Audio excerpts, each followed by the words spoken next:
Muy bien. Abran su Biblia al Evangelio según Mateo en el capítulo 20. Evangelio según Mateo, capítulo 20, y vamos a orar una vez más. Bendito Padre Celestial, bendecimos tu nombre. Te damos gracias, oh Dios, por este clima tan hermoso que nos has dado para el día de hoy. Sabemos que todo buen don viene de ti, nuestro Padre de luces, y sabemos que tú no cambias, Señor, que tú eres el mismo ayer, hoy y por siempre. Y por ello te damos gracias porque podemos contar con que tu palabra nos dice acerca de ti fue cierto cuando se escribió y también sigue siendo cierto hoy. Así es que ayúdanos, Señor, al estudiar tu palabra, a poder descubrir por el poder de tu Espíritu cómo aplicar lo que vamos a estar estudiando hoy en este capítulo 20 del Evangelio de Mateo, Señor, y que podamos así, Padre Santo, reflejar tu amor, tu gracia y tu misericordia aquí en la tierra mientras estemos en este lugar. Pues para eso hemos sido dejados aquí hasta ahorita, Señor, para que reflejemos quién eres tú a un mundo que tanto te necesita. Bendecimos tu nombre y lo hacemos en el nombre glorioso de Cristo Jesús. Y todos decimos amén y amén. Muy bien, pues hemos estado viendo la historia del joven rico y todos conocemos la historia del joven rico, ¿verdad? Ese joven que fue con el Señor Jesucristo a preguntarle qué necesitaba hacer para poder ganar la vida eterna, para obtener la vida eterna. Creo que es una pregunta que todos nosotros también de vez en cuando nos hacemos. Creo que es una inquietud que todos nosotros, aún como cristianos, a veces tenemos. ¿Estaré haciendo lo suficiente? ¿Estaré haciendo lo que tengo que hacer? ¿Estaré haciendo mi parte? Especialmente cuando a veces escuchamos de detrás del púlpito predicaciones que a menudo nos retan en nuestra forma de vivir nuestro cristianismo. Ahora, no estoy en contra de retar a la congregación a vivir su cristianismo de acuerdo a lo que la palabra de Dios dice. Al contrario, creo que yo soy uno de esos predicadores, y ustedes me dirán si es cierto o no, que estoy constantemente retándolos con los que les digo a que se profundicen más en el Señor. De hecho, ha habido hermanos y hermanas que me dicen: ay, pastor, hoy cómo tiró pedradas, ¿verdad? Bueno, pues no se trata de tirar pedradas, se trata de predicar lo que la palabra de Dios dice, y si algo nos queda, ponérnoslo porque es para nuestro bien. Créanme que cuando yo estoy predicando estas cosas, yo ya pasé por ello porque ya lo estudié, ya el Señor me habló a mí mismo acerca de las cosas que no están bien en mi vida y me sirve, ¿verdad? A veces le pregunto al Señor: Señor, ¿en realidad eso es lo que quieres que les diga? Y el Señor no me dice ni sí ni no, así es que tomo por hecho de que sí, ¿verdad? Porque es su palabra. Si no quisiera que dijera lo que su palabra dice, entonces me diría que no. Entonces, hemos estado estudiando la historia del joven rico y de cómo fue a preguntarle al Señor qué necesitaba hacer para obtener la vida eterna. Y el Señor le dijo: cumple los mandamientos. El joven rico le pregunta: ¿cuáles? Y el Señor le dice los mandamientos que ha de cumplir. El joven dice: todos ellos los he cumplido desde mi juventud. Ok, le dice el Señor Jesucristo. Y claro, estoy parafraseando, Él no dijo ok, ¿verdad? Él dijo otra cosa, pero dijo: está bien, entonces ahora nada más te falta una cosa. Ve, vende todo lo que tienes, repártelo entre los pobres, y entonces le dijo esto: vas a ser perfecto. Ok, ve, toma todo lo que tienes, repártelo entre los pobres, y así vas a ser perfecto. En otras palabras, vas a tener las puertas del cielo abiertas a ti. ¿Se acuerdan la reacción del joven rico, verdad? El joven rico, ¿qué hizo? Se fue muy triste. ¿Por qué? Porque tenía muchísimas posesiones. Y el Señor Jesucristo aprovecha aquí para, de nuevo, retar a los discípulos y les dice: en verdad les digo que va a ser muy difícil que un rico entre en el reino de los cielos. Y luego, para ponérsela todavía más así dificilona, les dice: es más, va a ser más fácil pasar un camello por el ojo de una aguja que un rico entrar en el reino de los cielos. Y luego la respuesta de los discípulos es: pues entonces, ¿quién puede ser salvo? ¿Quién se puede salvar? Si los ricos, que tienen los medios para dar, que tienen los medios para poder solventar, para poder ofrendar, diezmar, etc., y tienen las formas para poder complacer a Dios. Los ricos, que obviamente las riquezas en aquel tiempo, como en nuestros días, se creía que eran señal del favor de Dios. Si los ricos no se pueden salvar, entonces ¿quién puede salvarse? ¿Verdad? Y el Señor Jesucristo les dice: para los hombres esto es imposible, pero para Dios todo es posible, ¿verdad? Y luego Pedro, ¿se acuerdan de Pedro, verdad? ¿Quién se puede olvidar de Pedro? Habla a veces en los tiempos menos adecuados y a veces dice las cosas menos adecuadas. Esta vez parece ser que hace una pregunta que tiene sentido con lo que está diciendo el Señor Jesucristo.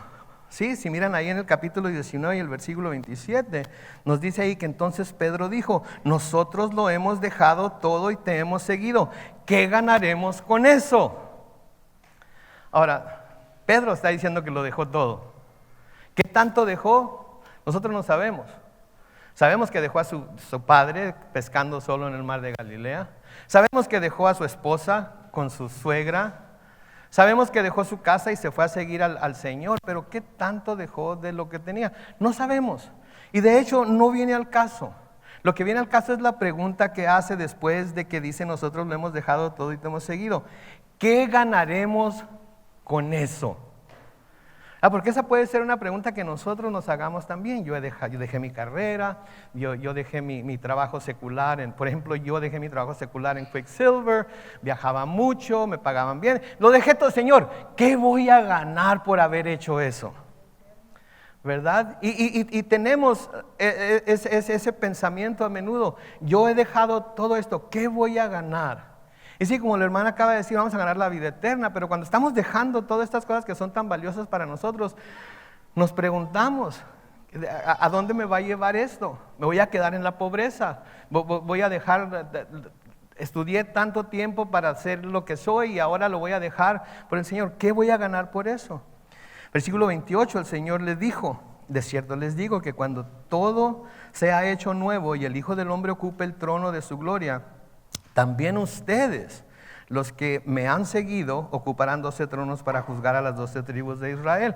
Promesa que es para los 12 discípulos judíos que dejaron lo que dejaron para seguirlo.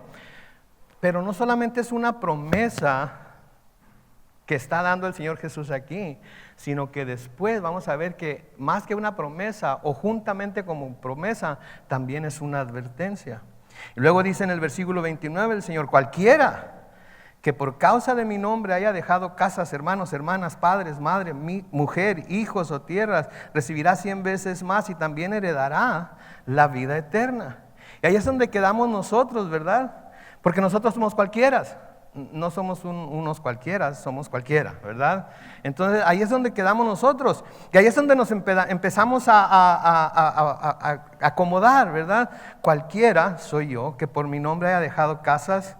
No dejé casas, hermanos sí dejé hermanos, hermanas sí, padre y madre sí, mujer no, ella me dejó a mí, no, ella el Señor se la llevó. Hijos los he dejado por causa del reino, sí, los he dejado por causa del reino. Tierras, nunca he tenido tierras, así es que la única tierra que es mía es el lugar en donde me van a enterrar y que me van a echar encima, eso ya está pagado, es mío.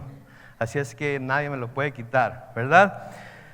Entonces ahí nos empezamos a poner: ok, yo dejé esto, yo dejé esto, yo dejé esto, yo dejé esto, que otro. Entonces aquí dice que voy a heredar 100 veces más. Ok, me faltan 99 de cada una de esas cosas.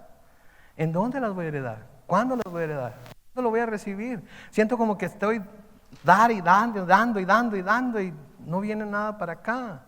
A veces nos podemos sentir así, seamos honestos. A veces nos sentimos como que nosotros estamos dando mucho y Dios no está dando lo suficiente como para que valga la pena seguir en el camino en donde vamos. Somos seres humanos y tenemos que pensamos en lo terrenal a menudo más de lo que pensamos en lo celestial. Y ponemos nuestra vista en las cosas que están pasando en la tierra y no en las cosas que están pasando en el cielo. Sí, entonces ahí podemos caber nosotros. Pero luego dice esto como advertencia en el versículo 30. Muchos de los que ahora son primeros serán los últimos, y los que ahora son los últimos serán los primeros. Ok, ustedes van a recibir 12 tronos, cualquiera que deje todo esto va a recibir 100 veces más y la vida eterna. Pero muchos que ahorita se consideran primeros van a ser últimos. Y los que ahora son últimos serán los primeros. Entonces, ahí como que, ¿qué quiere decir esto? Y entonces el Señor va a usar la enseñanza de la parábola de la viña y los viñadores para que los discípulos y nosotros entendamos lo que quiere decir aquí. ¿Ok? Así es que hoy vamos a saber quiénes son primeros y quiénes son últimos. No es cierto, no es cierto. Vamos a saber de qué está hablando aquí el Señor. Para ilustrarles lo que está diciendo, usa unas palabras que ya ha usado como unas 10 o 12 veces en el Evangelio según Mateo en comparar al reino con algo que ellos conocen. Y entonces en el versículo 1 del capítulo 20 dice: el reino de los cielos es semejante al dueño de una finca. Noten que no dice que es semejante a la finca, es semejante al dueño de una finca. Quizás en su versión diga al padre de familia, etcétera, etcétera. La traducción del griego al español, o sea, la palabra en griego es déspotes, que quiere decir déspota, que es alguien que tiene tierras o propiedades o lo que sea. La versión Reina Valera contemporánea dice que es el dueño de una finca. Sigue diciendo ahí que salió por la mañana a contratar trabajadores para su viña.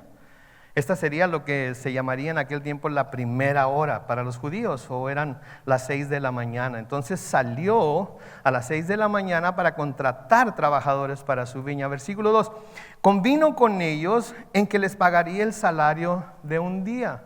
El salario de un día era un denario, ese era el sueldo mínimo, por así decirlo. Y les dijo, convinieron él y los trabajadores, que eso les iba a pagar, y los envió a su viña. Versículo 3, como a las 9 de la mañana, que es la hora tercera, salió y vio en la plaza a otros que estaban desocupados. Y les dijo, vayan también ustedes a mi viña. Y luego noten lo que les dice: les pagaré lo que sea justo. No les dice cuánto les va a pagar, les dice solamente que les va a pagar lo que sea justo. Y aquí yo me hice esta pregunta cuando estaba estudiando esto: ¿justo para él o justo para ellos? Porque lo que es justo para el patrón a menudo no se nos hace justo a nosotros los trabajadores, ¿verdad? Y lo que es justo para los trabajadores, a menudo el patrón dice: te pasas, ¿verdad? Tu trabajo no estás haciendo tanto, etcétera, etcétera. Entonces, ¿justo para quién? ¿Para él o para ellos? Y la respuesta fácil es lo que sea justo para él pagar, porque él es el patrón y él es el que está contratándolos. ¿Ok? Versículo 5. Cerca del mediodía, que es la hora sexta, volvió a salir. Y lo mismo hizo a las 3 de la tarde, que sería la hora novena. Y cuando salió cerca de las 5 de la tarde, o sea, la 11ª hora, halló a otros que estaban desocupados y les dijo: ¿por qué se han pasado todo el día aquí sin hacer nada? La 11ª hora son como las 5 de la tarde. El día de trabajo terminaba a las 6 de la tarde. O sea que el día de trabajo era de 6 de la mañana a 6 de la tarde. Si eran 12 horas, échense ese trompo a la uña, ¿ok? Y andaban trabajando piscando uvas. Que si alguna vez ustedes han piscado uvas, a mí me tocó piscar uvas en Coachella y es un calorón tremendo. Sí, tiene uno que entrar bien temprano, como a las 5 de la mañana, para agarrar el fresco de la mañana, y luego empieza a sudar y la arena se le pega a uno y es un cochinero de los 1000 demonios. Sí, entonces, pero nosotros trabajamos de 5:30 de la mañana a 11:30 de la mañana. A las 11:30, porque Indio se pone como Mexicali casi. Ellos trabajaron desde las 6 de la mañana hasta las 6. Piensen en esto, porque los primeros que contrató fue lo que trabajaron 12 horas. Y los que siguieron trabajaron 9, y los que siguieron trabajaron 6, y los que siguieron trabajaron 3. Y los últimos trabajaron ¿cuánto? 1 hora. Chulado, ¿no? Un día de salario mínimo por 1 hora de trabajo. ¿Cuántos quisieran ese trabajito? ¿Verdad?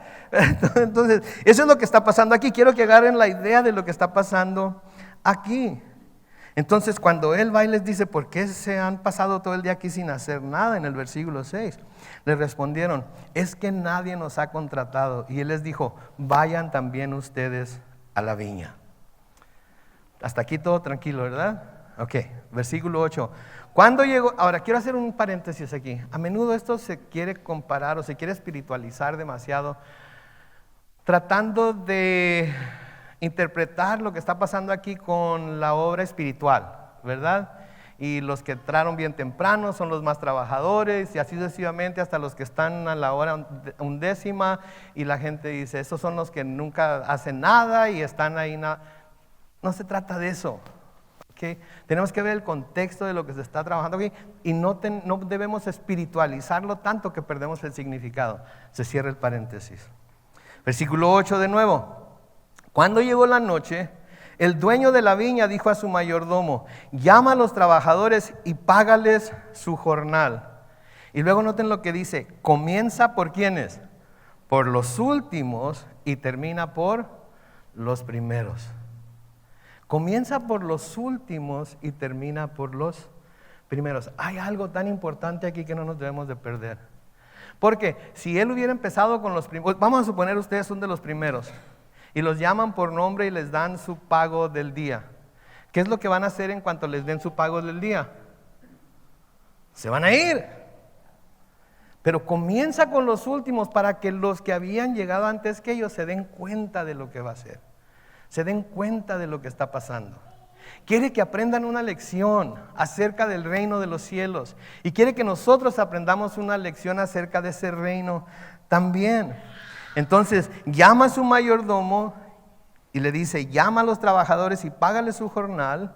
Y comienza por los últimos y termina por los primeros. Ahora, en la ley, y esto nos deja saber que el Señor Jesucristo estaba interesado en que la ley se cumpliera, en que su pueblo cumpliera con su ley, porque en la ley estaba establecido que el trabajador debía recibir su salario al final de cada día. Terminaba el día de trabajo, el trabajador tenía que ser pagado. En Deuteronomio capítulo 24, en los versículos 14 y 15, noten lo que dice ahí: no oprimas al jornalero pobre y menesteroso. No sea este uno de tus ya sea este uno de tus compatriotas o algún extranjero de los que habitan en tu tierra y dentro de tus ciudades. Versículo 15: les pagará su jornal el mismo día, antes de que se ponga el sol, pues ese hombre es pobre y necesita su paga para vivir. De lo contrario, pedirá ayuda al Señor y esto será un pecado en tu contra. Entonces, este dueño de la viña de la que estamos hablando aquí estaba pagándoles a sus trabajadores de acuerdo a lo que la ley decía, en el tiempo que la ley decía. Pero de nuevo, noten que le dice a su mayordomo que les pague primero a los últimos y luego a los primeros. Ok, esas son las bases. Seguimos con el versículo 9 en donde dice: los que habían llegado cerca de las 5 de la tarde pasaron y cada uno recibió el salario de un día de trabajo. Trabajaron 1 hora y recibieron la paga de todo un día de trabajo. ¿Qué cree que hicieron esos jornaleros? Brincaron, están gozosos, ¿verdad?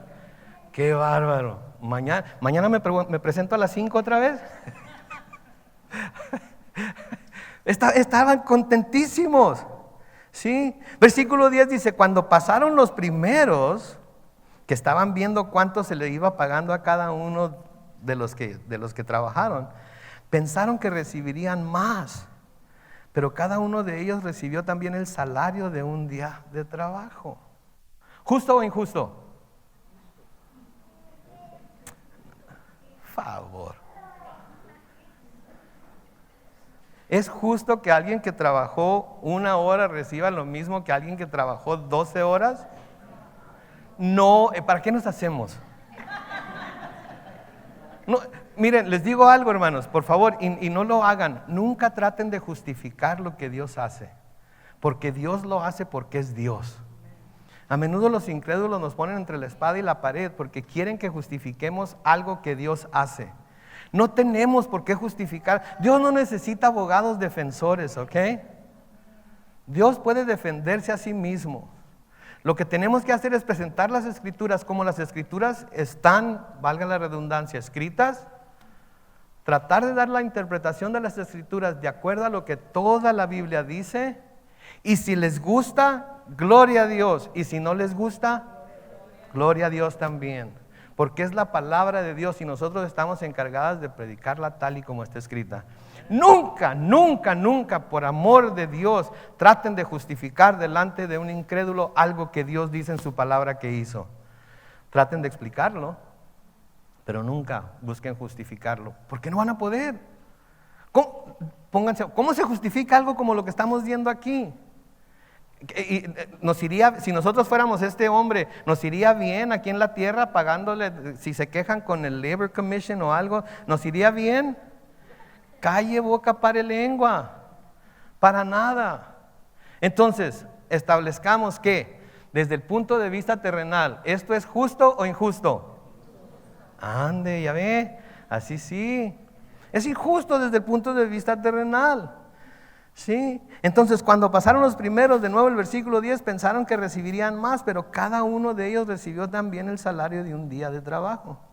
Al recibirlo, como cualquiera lo haría, comenzaron a murmurar contra el dueño de la finca. Se empezaron a... ¿Y este qué onda? ¿Te fijaste lo que les pagó a ellos? Vamos a decir que los que están acá son los últimos. ¿Te fijaste lo que les pagó a ellos? Les pagó todo un día de salario, por 1 hora. Nosotros hemos estado aquí bajo el sol 12 horas, ustedes trabajaron 12 horas bajo el sol. Y nos está pagando lo mismo que a ellos. Iban a decir, no es justo, no está bien, va en contra de todo principio laboral. Vamos a quejarnos con la unión, con el sindicato, sea lo que sea que los representa, nos vamos a quejar para que lo hagan, lo metan en cintura. Versículo 12 dice, decían, estos últimos han trabajado 1 sola hora y les has pagado lo mismo que a nosotros, que hemos soportado el cansancio y el calor del día. Y el dueño le dijo a uno de ellos, amigo mío, ¿no te estoy tratando injustamente? ¿Acaso no te arreglaste conmigo por el salario de un día? Okay. Los trabajadores que fueron contratados primero se quejaron porque su paga fue la misma que recibieron los que habían sido contratados al último. Sin embargo, el dueño de la finca no estaba siendo injusto con ellos. ¿Por qué? Porque les estaba pagando lo que les dijo que les iba a pagar y con lo que ellos estuvieron de acuerdo cuando los contrató. ¿Sí? Es como si usted pide trabajo en un lugar, le dan el trabajo y ¿cuánto quiere ganar? No, pues $50,000 al año. SAS, ok. Lo contratan. Y luego después de usted llega otra persona más joven que usted, quizás menos experiencia que usted. Usted llega con su corbata y su traje y él llega con sus pantalones de mezclilla todos rotos, el pelo desarreglado. Usted sabe cómo se acostumbra hoy. Y le pregunta, oye, ¿cuándo te contrataron? No, pues hoy. ¿Y que nunca hagan esto, ¿ok? Nunca hagan esto. Es de muy mal gusto. ¿Y cuánto te van a pagar a ti? No, yo creí que me iban a pagar más, 55,000 nada más, no les puedes sacar más. Y el otro de volada, ¿qué? Mírate, y a ti te van a pagar 5,000 más que a mí. No es justo, ahorita voy a ir a hablar con el patrón. Si no me paga lo que merezco, ahí nos vemos. ¿Sí? Esa es la reacción de cualquier persona. Eso es lo que pasa en el mundo, ¿no es cierto? Eso es lo que pasa en el mundo. ¿Sí? Pero el dueño de la finca no estaba siendo injusto con ellos, estaba pagando a cada uno lo que se había acordado por su trabajo. Los trabajadores que habían sido contratados primero se quejaban porque estaban viendo las cosas desde su propio punto de vista y pensando en lo que ellos harían si fueran dueños de la finca. Pero acuérdense, estamos comparando este suceso con el reino de los cielos. Y ahí es en donde el Señor va a presentar el contraste entre uno y lo otro. Si lo único que el dueño de la finca estaba haciendo era mostrar lo generoso que él estaba dispuesto a hacer con la gente que contrataba. ¿Cuántos de nosotros queremos tener un patrón generoso?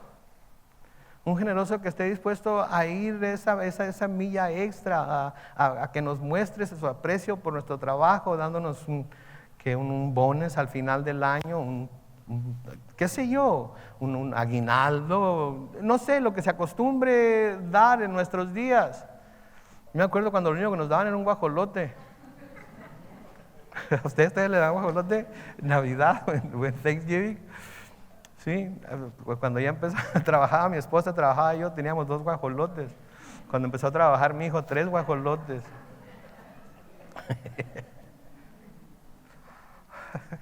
Entonces el dueño de la finca lo único que estaba haciendo era mostrar lo generoso que estaba dispuesto a hacer, que podía hacer.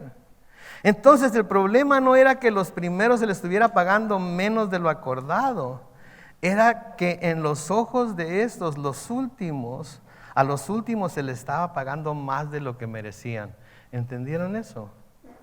El problema no era que a los primeros se les estuviera pagando menos de lo acordado. El problema con ellos era que a los últimos se les estaba pagando en los ojos de ellos más de lo que merecían. Es como si nosotros por votación decidiéramos quiénes merecen estar más cerca del trono de Dios cuando lleguemos al reino de los cielos y quiénes más retirados del trono de Dios cuando lleguemos al reino de los cielos, basado en lo que nosotros conocemos de cada uno acerca de cada uno de nosotros. ¿Cuántos creen que merecen estar lo más cerca posible del trono de Dios cuando lleguen al reino de los cielos? Yo sí.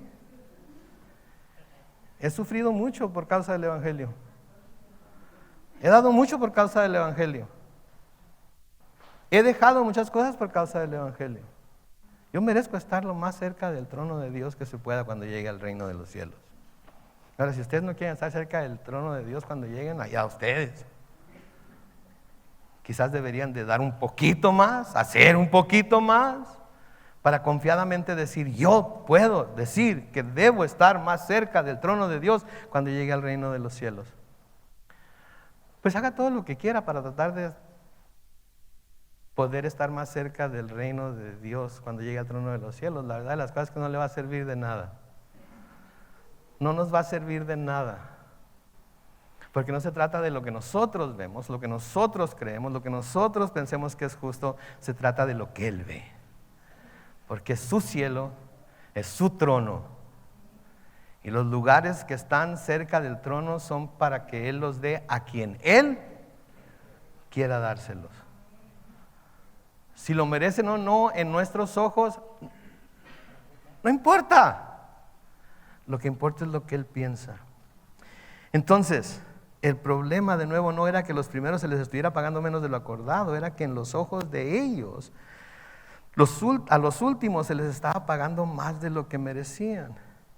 Y así es precisamente como opera el reino de los cielos. Así es como opera el reino de los cielos. Es lo que está tratando de decir aquí el Señor. No está hablando del salario y de qué es un den. No está hablando de lo que se pagó, lo que no se pagó. Se trata de que nos demos cuenta de cómo funcionan las cosas en el reino de los cielos, para que así dejemos de tratar de ser lo que por nosotros mismos nunca podremos llegar a ser. ¿Ok? Porque así como el Señor, como el dueño de esta finca está haciéndole para pagar tanto los primeros como los postreros, así precisamente es como opera el reino de los cielos. La gracia de Dios no está limitada por nuestras ideas de lo que es justo. Los dones de Dios van mucho más allá de lo que el hombre en general merece. ¿Ok? Entonces, la gracia de Dios no está limitada por nuestras ideas de lo que es justo. Nosotros todos tenemos la idea de lo que es justicia, pero la justicia que nosotros conocemos únicamente es la justicia terrenal. Si nos diéramos a la tarea de ver cuál es o a qué se parece la justicia del cielo, no seríamos tan prontos para hablar a veces como hablamos acerca de diferentes cosas que están pasando en el mundo y los unos acerca de los otros. No nos juzgaríamos con tanta facilidad ni nos condenaríamos los unos a los otros por cosas que vemos que los otros hacen. Porque la justicia de Dios es perfecta. Nuestra justicia no lo es. No lo es. Entonces, de nuevo, la gracia de Dios no está limitada por nuestras ideas de lo que es justo, y los dones de Dios van mucho más allá de lo que la humanidad merece, de lo que nosotros merecemos.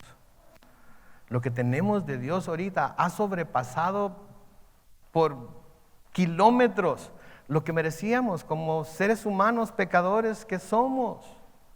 Sin embargo, hemos recibido su gracia y hemos experimentado su misericordia y hemos sido llenos de su amor, y su Espíritu Santo nos ha llenado y ha abierto nuestros ojos a las verdades de su palabra y de quién es Él, de acuerdo a lo que su palabra nos dice, y nos da un vistazo de lo que va a ser la gloria del reino de los cielos al darnos todas estas enseñanzas en donde nos dice: el reino de los cielos es semejante a, porque quiere que lo entendamos. Porque quiere que sepamos que nosotros estamos muy al revés de lo que Él es. Estamos estamos confundidos. Porque vivimos en un mundo caído. Y todo lo tenemos que ver con los lentes y a la luz de lo que la palabra de Dios dice. Ahora, ¿se acuerdan de lo que Pedro le dijo al Señor cuando el Señor les dijo que era difícil que un hombre rico entrara en el reino de los cielos, porque el joven rico se fue porque tenía mucho que dejar y no quería dejarlo? Vean ahí en los versículos 27 al 29 de Mateo 19 una vez más. Entonces Pedro le dijo: nosotros lo hemos dejado todo y te hemos seguido. ¿Qué ganaremos con eso? Jesús les dijo: de cierto les digo que cuando todo se ha hecho nuevo y el Hijo del Hombre ocupe el trono de su gloria, también ustedes, los que me han seguido, ocuparán 12 tronos para juzgar a las 12 tribus de Israel. Y les digo una cosa, otro paréntesis. Vamos a ver más adelante que ni esto fue suficiente para los discípulos, porque cuando menos 2 de ellos y su mamá van a ir con el Señor Jesucristo a pedirle que les permita sentarse uno a la izquierda y uno a la derecha cuando llegue al reino de los cielos. Nada más para que vean, ¿ok? Ahora, nosotros decimos: qué bárbaro estos camaradas, ¿verdad? Sí. No eran los discípulos, decía un predicador decía, eran los discípulos, ¿verdad? Porque como que estaban medio, ¿verdad? Les acaba de decir: se van a sentar en 12 tronos. Y luego la mamá y estos 2 camaradas, no les voy a decir quiénes son, creo que ustedes ya saben quiénes son, pero no, van y le dicen: Señor, concede a mis hijos que uno se siente a tu derecha y otro se siente a tu izquierda.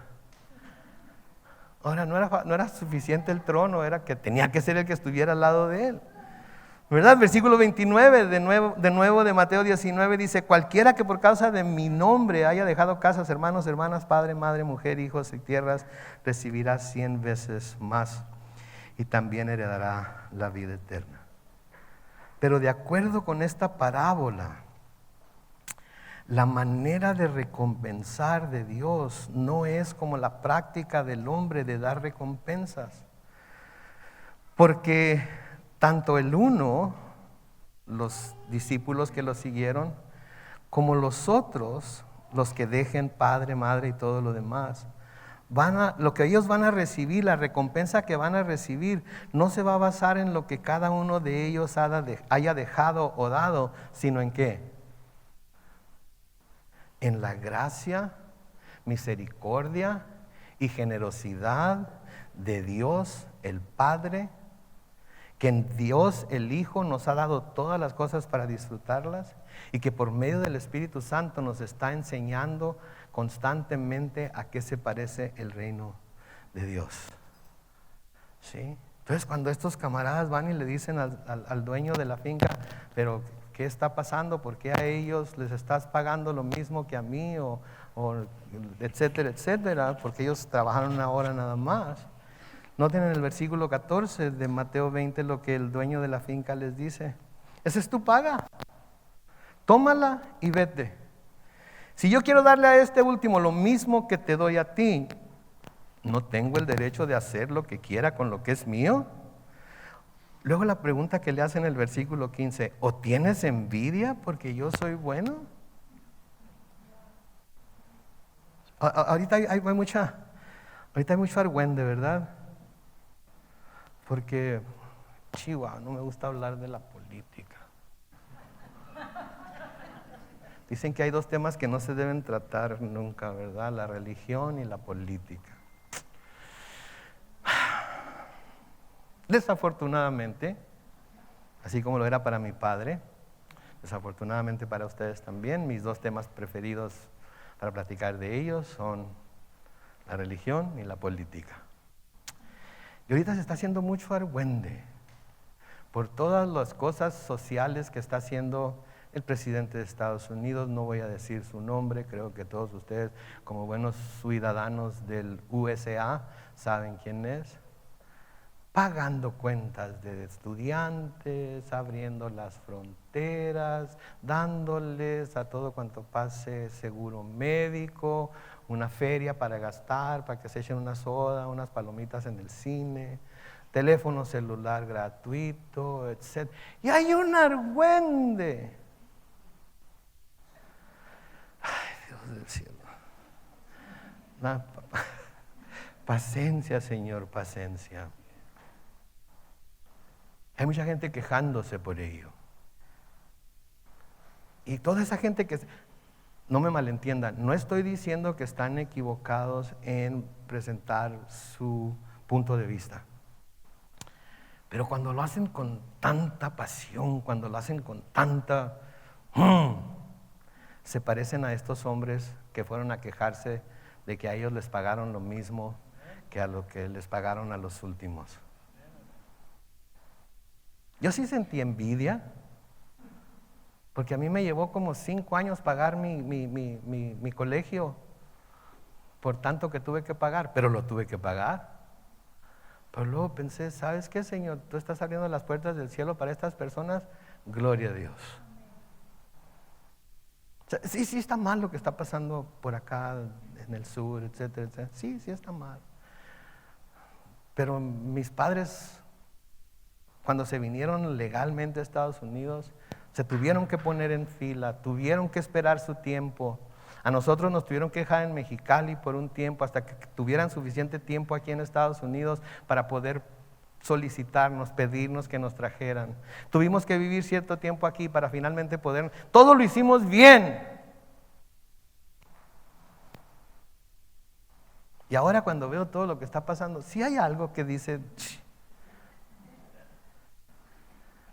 Pero cuando lo quiero defender así tan acá, me acuerdo de estos camaradas que se estaban quejando. Y como que escucho la voz del Señor diciendo, ok, ¿no recibiste lo que se te prometió? Pues sí. Entonces, ¿qué te quejas? ¿Qué argüende tienes? ¿Para qué estás haciendo tanto chivo? Tienes todo lo que se te prometió. ¿Y qué? Si yo quiero ahora mover el corazón del presidente, rey, gobernador, etcétera, etcétera. ¿Mandé? ¿Verdad? ¿Y qué si yo ahora quiero hacer? ¿Y qué si yo lo estoy permitiendo por una razón? ¿Sí me entienden? Hay cosas por las que debemos ser apasionados y hay cosas que, ¿sabes qué, Señor? Las dejo en tus manos para que tú hagas con ellos lo que tú quieras hacer, porque al fin de cuentas todo es tuyo. Al fin de cuentas todo es tuyo. No tengo el derecho, dice el versículo 15, no, de hacer lo que quiera con lo que es mío. ¿O acaso tienes envidia porque yo soy bueno? Y luego noten el versículo 16, que es como el librero del lado derecho, el opuesto al librero del lado izquierdo, que es lo mismo, donde dice, así que los primeros serán los últimos y los últimos serán los primeros. Entonces no es lo que se les pagó, es que Dios le va a dar a quien le va a dar lo que Él ha decidido que le va a dar. Y nosotros no tenemos por qué quejarnos, porque lo que tenemos, lo tenemos porque se nos ha dado por Él. Entonces hagamos a un lado todas estas ideas que el mundo pone en nuestras mentes, ¿sí? Que van tan en contra de la naturaleza de Dios. Y si tenemos algún problema con ello, si tenemos que luchar con ello, luchemos con ello, pero luchemos con ello por medio del Espíritu de Dios. Que sea Dios en nosotros haciéndonos ver la verdad de lo que está pasando y no nuestras propias ideas y nuestra propia política y nuestras propias opiniones acerca de lo que está pasando, que nos guíe a hacer lo que vamos a hacer. ¿Sí me entienden? El 8 de noviembre voten por Carlos Alvarado para presidente.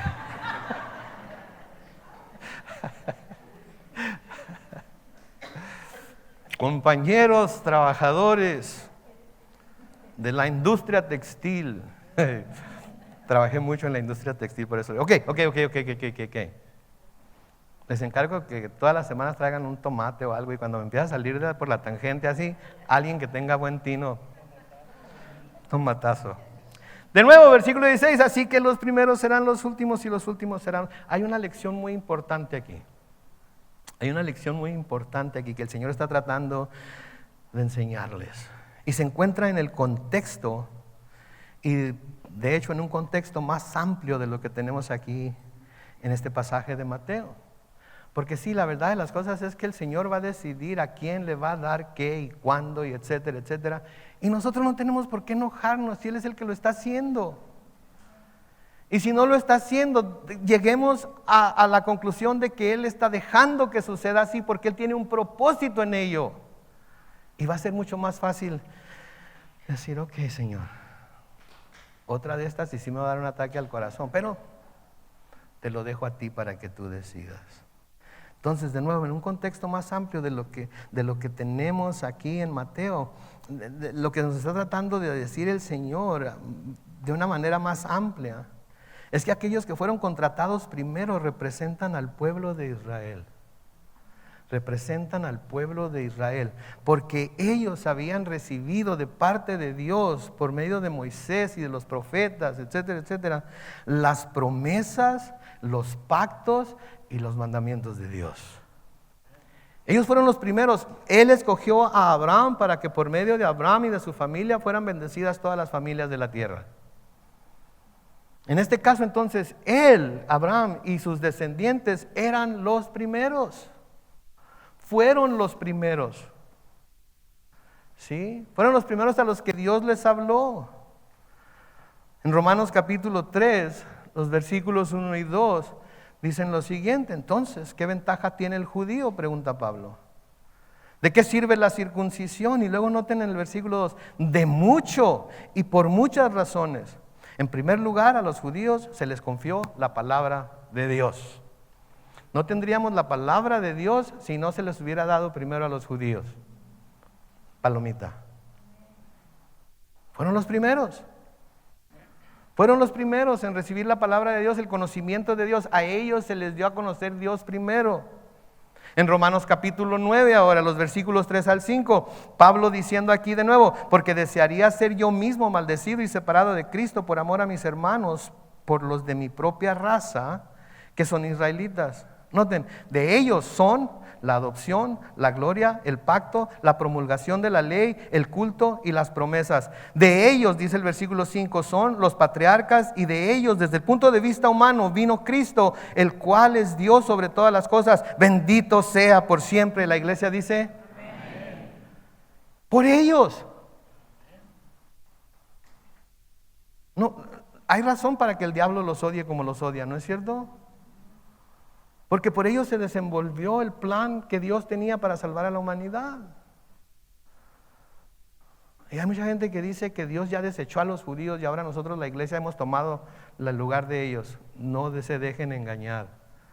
Los judíos son la niña del ojo de Dios. Es su pueblo escogido y ahorita nos está usando a nosotros para que les dé celo, así como a los que fueron pagados y se les pagó lo mismo que a los últimos, para que se vuelvan a Él.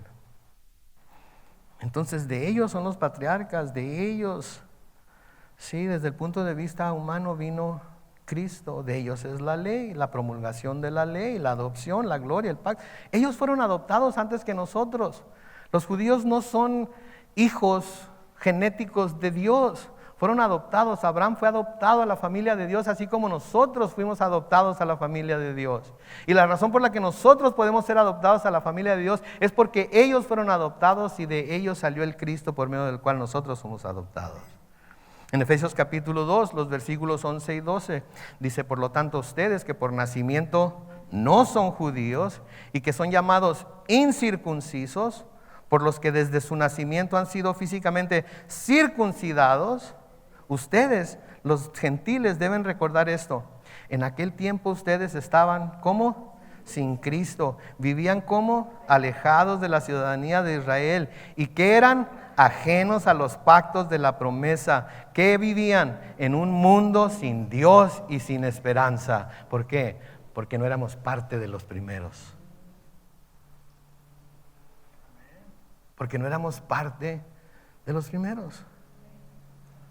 Entonces, cuando hablamos de los primeros aquí, en su contexto más amplio, estamos hablando del pueblo de Israel. Y el Señor lo que le estaba tratando de enseñar a los discípulos es: no confíen en que son israelitas, no confíen en que conocen la ley, no confíen en todo lo que sus padres les han enseñado y en todas las tradiciones, no confíen en todo ello, confíen en la bondad de Dios. Ahora, los que fueron contratados después representan a los gentiles, nos representan a nosotros. Nos representan a nosotros, que seríamos hechos iguales a los judíos cuando la salvación nos fuera otorgada por medio de la fe en Jesucristo. Así es que ahora los judíos y nosotros estamos en el mismo. Pero eso no es justo. Noten todo lo que han sufrido los judíos, cómo han sido casi exterminados en varias ocasiones, cómo siguen siendo perseguidos en todo el mundo. Y nosotros aquí, mire, aire acondicionado, nadie viene a perseguirnos, cantamos desafinados, pero cantamos, levantamos nuestras manos, leemos la Biblia, la estudiamos sin que nadie venga con fusiles y cadenas. Todavía, pues puede ser que suceda, pero todavía no. Y ellos son los escogidos de Dios. Y miren por todo lo que han tenido, los primeros, miren por todo lo que han tenido que pasar. Pero ahora los contratados al último, nosotros. Sí, ahora nosotros somos igual a ellos delante de los ojos de Dios, porque la salvación nos ha sido otorgada por medio de la fe en Jesucristo. ¿Quién dice amén? De nuevo, Pablo dice en Romanos capítulo 1, los versículos 16 y 17, dice: no me avergüenzo del evangelio, porque es que poder de Dios para la salvación, ¿de quién? De todo aquel que cree, en primer lugar para los judíos y también para los que no son. Versículo 17, porque en el evangelio se revela la justicia de Dios, que de principio a fin es por medio de la fe, tal como está escrito: el justo por la fe vivirá. El justo no vivirá porque es judío, no vivirá porque es gentil, no vivirá porque es de ninguna nacionalidad y o tribu o nación. El justo va a vivir como todo justo va a vivir delante de Dios por medio de todos juntos. El justo va a vivir por medio de su fe. Y nada más. Fe solamente, en Cristo Jesús solamente, nada más. Llegó primero, llegó después, llegó a medio, cuando haya llegado. Lo que cuenta es que está en Cristo. Eso es lo que cuenta. Sí, por eso dice, porque del Evangelio se revela la justicia de Dios. De principio a fin es por medio de la fe. En Romanos capítulo 10, los versículos 11 al 13. Noten lo que dice Romanos 10, versículos 11 al 13. Pues la Escritura dice: ¿quién? Todo aquel que cree en Él, Cristo, no será defraudado. Noten, porque, versículo 12, porque no hay diferencia entre el que es judío y el que no lo es, pues el mismo que es Señor de todos es rico para con todos los que lo invocan, porque todo el que invoque el nombre del Señor será salvo. ¿Saben qué? No hay que pelearnos por si somos los primeros o los últimos. Cuando estamos en Cristo no hay necesidad de andar buscando la mejor posición, de andar buscando el mejor lugar. ¿Saben qué? ¿Se acuerdan lo que les dije? Que yo voy a estar bien cerca del trono de Dios. Yo voy a estar en donde Él me deje estar. Y con que me deje estar en el cielo, con eso me basta. Una cosa sí quiero es estar cerca de mi esposa. Darle un abrazo y un beso más. Y luego que me mande a donde sea. Pero se dan cuenta, mis hermanos, no hay por qué estar, no estamos en una competencia. No se trata de quién llega primero, quién llega al último, se trata de quién corre la carrera como se debe correr, dice Pablo. ¿Sí? De nuevo en Romanos capítulo 11, los versículos 13 al 16. Ahora les hablo a ustedes, a los que no son judíos, a los últimos. Por cuanto yo soy el apóstol de ustedes, honro mi ministerio. Versículo 14, yo quisiera poner celosos a los de mi sangre, a los judíos, y de esa manera salvar a algunos de ellos. Porque si su exclusión trajo como resultado la reconciliación ¿de quién? Del mundo, ¿qué resultará su admisión sino vida de entre los muertos? Versículo 16, noten, si la primera parte de la masa es santa, también lo es la masa restante.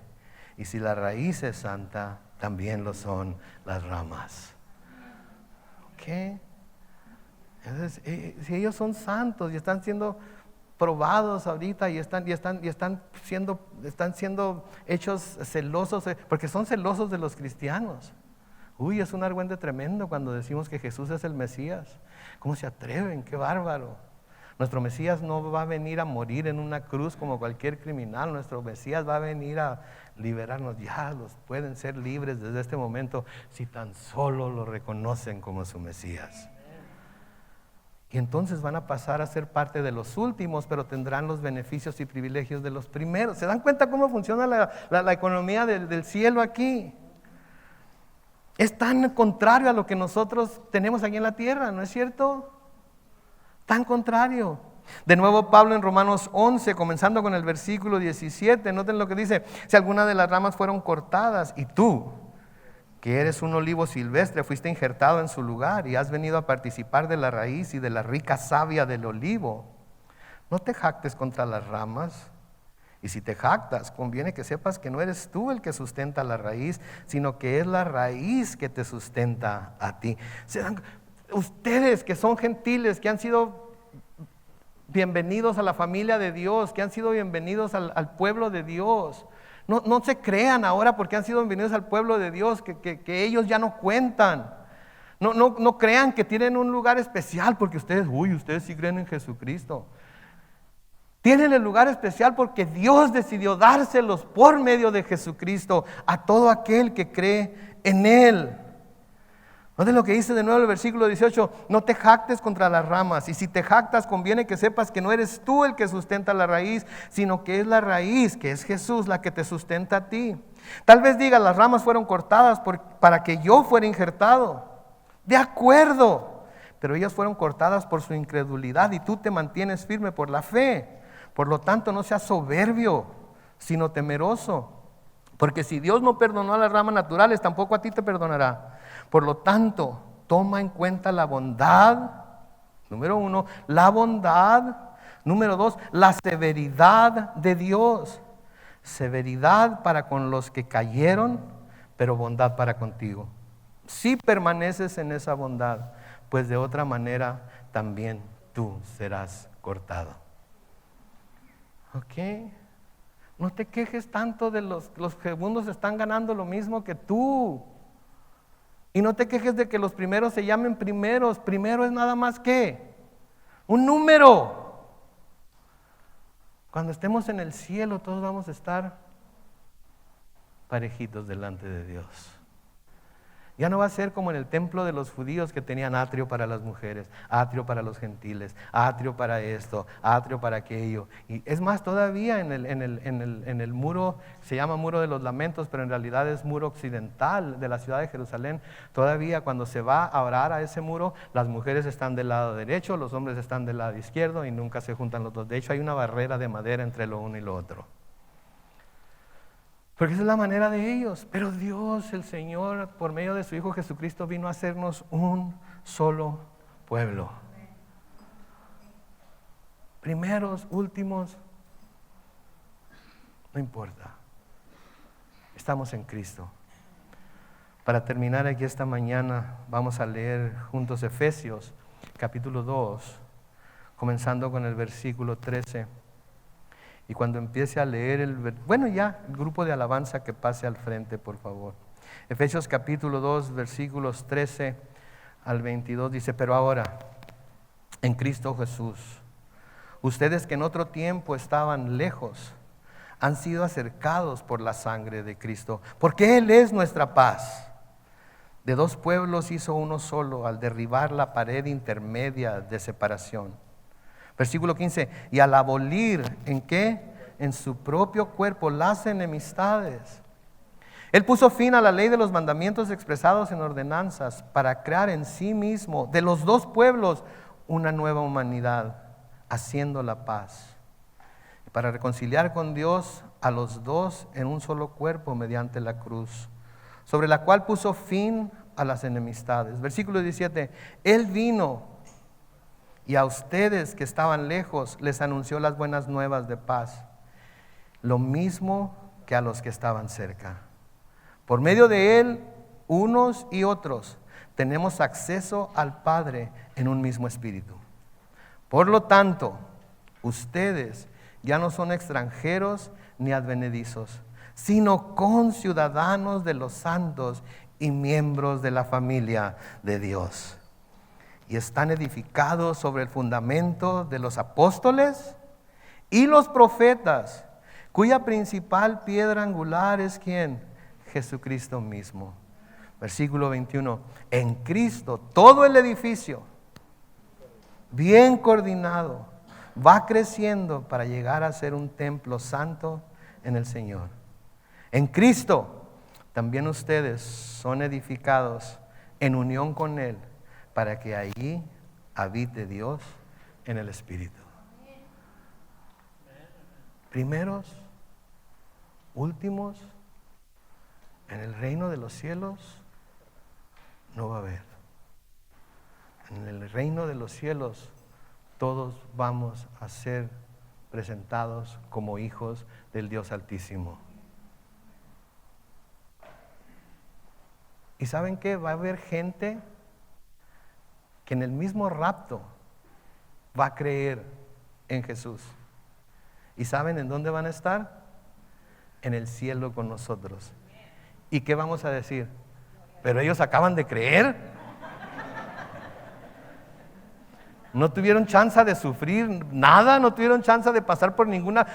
Así nada más los vas a dejar entrar.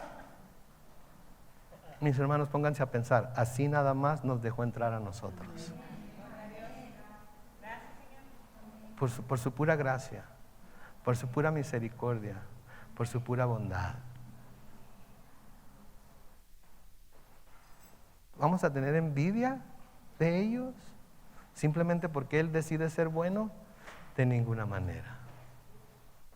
Él es bueno para con todos. Y todo el que invoque el nombre del Señor será. Oremos. Padre Celestial, te damos gracias por tu palabra, Señor. Te damos gracias por estas enseñanzas. A menudo tenemos que buscarle, Señor, con tiempo, con pasión, deseando que abras nuestro entendimiento y nuestro corazón a las verdades profundas de tu palabra, Señor. A veces se necesita más que una lectura casual. A veces se necesita hacer preguntas nosotros mismos y pedir que por tu Espíritu reveles la respuesta a nuestro espíritu y nos enseñes. Y gracias por tu iglesia, Señor. Gracias por la iglesia, gracias porque nos has hecho un cuerpo en Cristo y gracias porque a través de este cuerpo podemos seguir aprendiendo más de ti, podemos acercarnos más a ti, podemos ver con más claridad tu naturaleza, Señor. Podemos así, como orábamos al principio, manifestar tu gracia y amor a un mundo que tanto lo necesita. Señor, ayúdanos a reconocer que sí, si seguimos la analogía que se está presentando aquí, nosotros somos de los últimos. Pero no por ser de los últimos quiere decir que somos menos que los primeros. Al contrario, parece ser que a nosotros nos has dado mucha más habilidad para entender, comprender lo que tu palabra dice, que a muchos de ellos, y yo sé que muchos de ellos es porque sus ojos están cegados, yo sé porque muchos de ellos no entienden. Padre, te pedimos por los que llamaste primero, porque si no hubiera sido por ellos, la bendición que le prometiste a Abraham no fuera nuestra hoy.